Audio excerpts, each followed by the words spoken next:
एक गांव था, जितना खूबसूरत था उतना ही शांत। वहाँ रहते थे दो दोस्त, राय स्टार और ज्ञान भाई। दोनों अनाथ थे, लेकिन एक दूसरे के लिए जान देने को तैयार। साथ में एक छोटा सा जिम चलाते थे।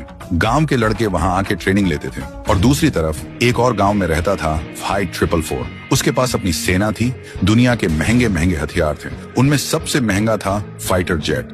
वो इन सब से हर एक गांव को अपने कब्जे में लेता था। और अब फाइट 444 का टारगेट था वही गांव जहां राय स्टार और ज्ञान भाई रहते थे।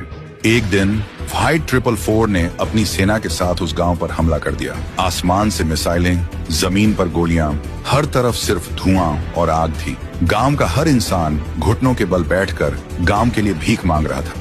ज्ञान भाई भी वहां था। राय स्टार किसी काम से बाहर गया हुआ था। फाइट 444 चिल्लाकर बोला, आज से ये गांव और इस गांव का सब कुछ मेरा है। तभी ज्ञान भाई गुस्से से बोला, ये गांव हमारा था, हमारा है और हमारा ही रहेगा। उसी वक्त उसको दो बंदूक मिलती हैं और वो दोनों हाथों से बंदूक चलाने लगता है और फिर फाइट 444 के दो आदमी को मार देता है। फाइट 444 कुछ नहीं बोलता, चुपचाप वहां से चला जाता है। गांव के लोग खुशी से उछलने लगते हैं।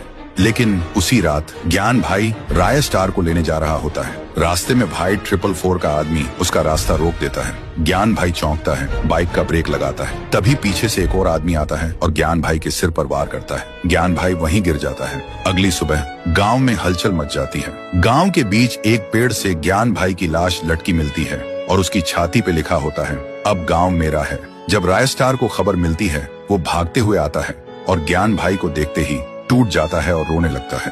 और तब से राय स्टार गांव से गायब हो जाता है। किसी को भी नहीं पता होता है वो कहाँ है। तो दोस्तों, क्या राय स्टार अपने दोस्त ज्ञान भाई की मौत का बदला लेगा? क्या वो वापस आएगा फाइट 444 से टक्कर लेने? अगर आप भी उस दर्द को महसूस कर पाए तो कमेंट में जस्टिस फॉर ज्ञान भाई लिखना मत भूलना। और अगर पार्ट 2 चाहिए तो सब्सक्राइब जरूर करना, क्योंकि कहानी यहीं खत्म नहीं होती। ये तो सिर्फ शुरुआत